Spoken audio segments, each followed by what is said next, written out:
Welcome back. If you're trying to get a handle on international dynamics, you're in the right place. Today, we're doing a deep dive into the U.S. stance on Ibrahim Traoré, Burkina Faso's military president. Why the opposition? Our main source is an article called Why America Opposes Ibrahim Traoré. Okay, so Traoré came in via a military coup. Let's unpack the U.S. perspective on that. What's the core issue, according to the article? Well, fundamentally, the article really zeroes in on how the U.S. generally opposes, undemocratic power grabs. It's sort of a bedrock principle for them. Right, so the coup itself is the starting point for the friction. It bypasses the whole democratic process they tend to champion. Exactly. And you have to wonder how consistently they apply that. But in this case, a military coup is pretty clear-cut. It directly challenges that preferred system. Okay, so that's point one. The article then mentions worries about human rights and governance.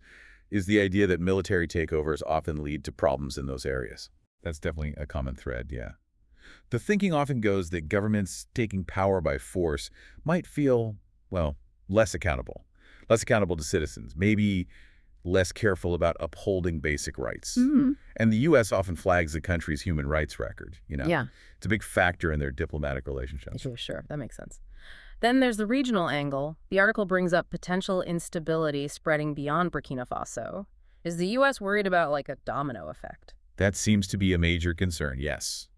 The region's already facing challenges, and the worry is that one successful coup could could potentially encourage similar actions elsewhere. Right. Disrupting stability, trade, maybe even security cooperation across borders. Exactly.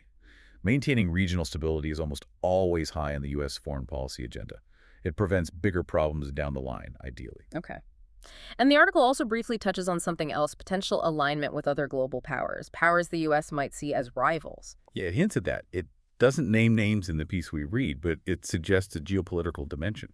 It's pretty standard for the U.S. to look closely at who a country is partnering with, especially after a major political shift like a coup. Hmm. They'd be thinking about how any new alliances might affect their own strategic interests, globally. Okay, so if we're summarizing based purely on this article, the U.S. opposition seems to stem from, one, the undemocratic power seizure, two, concerns about human rights and governance, three, the risk of broader regional instability, and four, this potential geopolitical alignment factor. That sums up the key points raised in this particular source, yeah. And it's really important for you, the listener, to keep in mind this is based on one article. International relations are always, well, complicated. There are often other layers, other factors maybe not explicitly stated, influencing decisions. Definitely. It's never just one thing. So as you think about this, consider that constant balancing act nations perform. How do countries weigh values like democracy against, say, practical concerns about stability or their own position on the world stage, especially when faced with something as disruptive as a military coup? It certainly gives you a lot to mull over regarding the complexities of foreign policy.